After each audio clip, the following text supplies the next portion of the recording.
Hey everyone, welcome back to the Emotionally Intelligent series. In the last video, I explained the different factors that contribute towards your increased emotional quotient, and with a particular emphasis on self-awareness, which is one of the most important and primary factors that contributes towards your EQ. In today's video, I'm going to be explaining the different levels of awareness, and then, as promised in the last video, I will give you one activity known as the emotional thermometer that will definitely help increase your awareness. So if you haven't watched the last video, I'd recommend that you watch it because today's video is in continuation of it. So let's get started. Um, there are three important levels when it comes to awareness. The first one is the awareness of the outside world. That is, how aware are we about what we feel, about what we touch, what we see, what we hear, what we taste, what we smell. The second one is the awareness of the inside world. This could be, how aware are you about the different physical sensations. It could also be, the awareness about the different things you feel internally. It could be the pain or certain aches. If it could be how aware are you about a headache that you're experiencing or a backache that you've been experiencing for a very long time.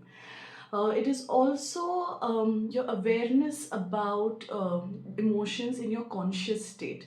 That is, you're very well aware that, okay, I'm experiencing happiness at this moment, or I am very well aware that I am anxious right now. So, this is the awareness of the inside world. And then the third level is the awareness of the fantasy world. That is everything that is not present in the here and now.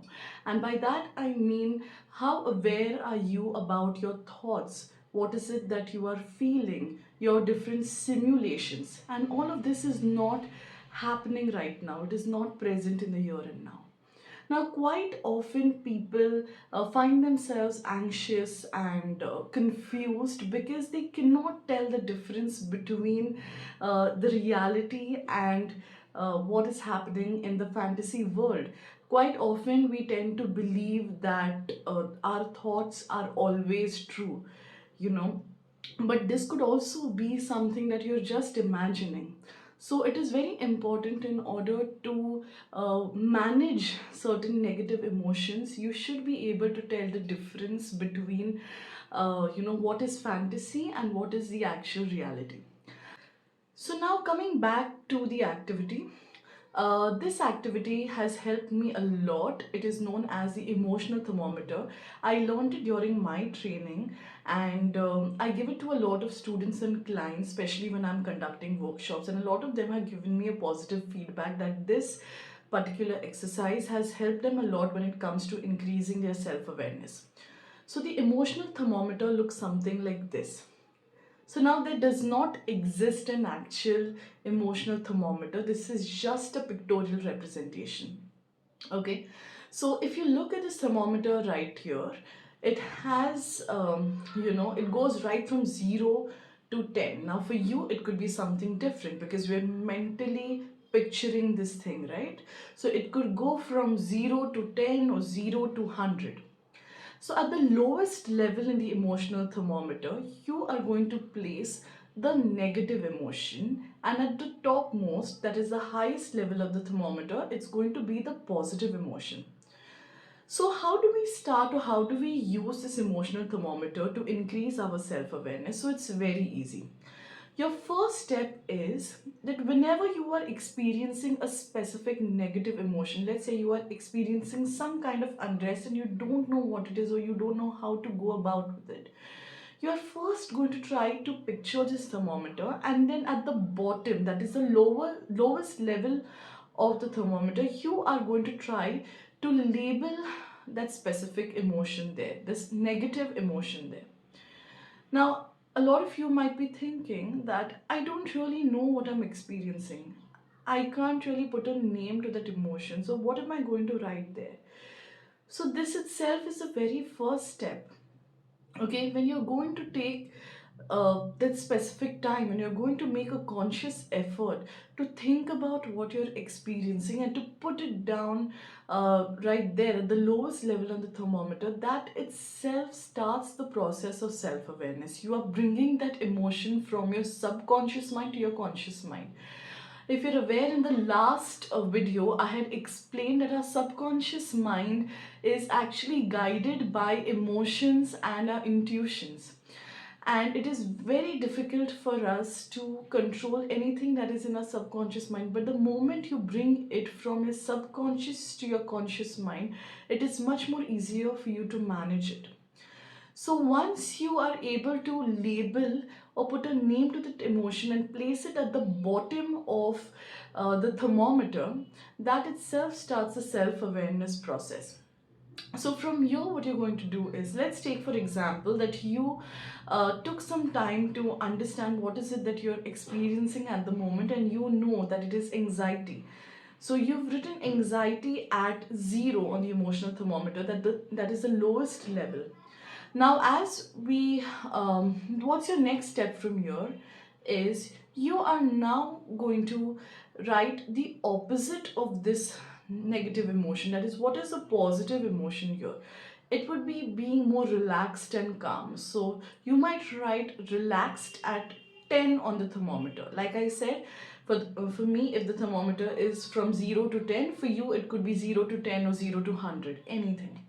So let's take for example that you've written anxiety at 0, that is the lowest level, and 10 as relaxation, that is the highest level. Now you're going to ask yourself a question. Where do I stand here on this emotional thermometer? At which level do I stand? Now, if it is on a day that you're feeling absolutely bad, you know that you're really anxious, you could say that, okay, I am at level 0 right now, or I'm at level 10, or maybe a 30. Now from here, you're going to be asking yourself three questions. What is it that I'm experiencing at this moment? Then your next question is going to be, why is it that I'm experiencing this specific emotion? And once you answer that, you're going to go to the third and the most important question. That is, how can I go up the emotional thermometer? How can I go up this emotional scale? If you're at a 30, how can I reach a 60? Now, obviously, you're not going to keep an unrealistic aim directly of going from a 30 to a 100, going from, being anxious to directly feeling relaxed. But you're going to try to climb it slowly. So your next question could be, how can I go from being a 30 to a 60 or a 70 on the emotional thermometer? And when you get the answer to the last, the third and the most important question, okay, so in this case, let me give you an example. Let's say if I am a 30 on the emotional thermometer right now of anxiety, I'm anxious. And my last question is, how can I go up the scale? So for different people, the answers will be different. For me, it could be doing something that I really like, maybe indulging in a hobby, or going and meeting a friend, or having to speak to someone that calms you down. And if I do this, I know I'm definitely going to go up the scale. I will definitely go up the emotional thermometer. So you will answer that question for yourself. And this third question is the key question, because that is where your self-awareness, or the process of self-awareness, is done, and you have now stepped into self-management, which is one of the key things that will help you transform the negative emotion into a positive one. Okay, so I hope this specific activity will help you as well. It just takes a few minutes. All you need is a quiet place, and just go take some time and imagine this thermometer whenever you're feeling any kind of negative emotion, even if it's anger, for that matter of fact. So whenever you're experiencing this negative emotion, just take some time, think about the thermometer, label the lowest and the highest level, see where you stand and how can you go up this emotional thermometer, and you will definitely find a difference. It has helped me a lot of my students and clients, and I hope it helps you a lot. So do let me know if this activity or this exercise has helped you. and stay tuned to the next episode.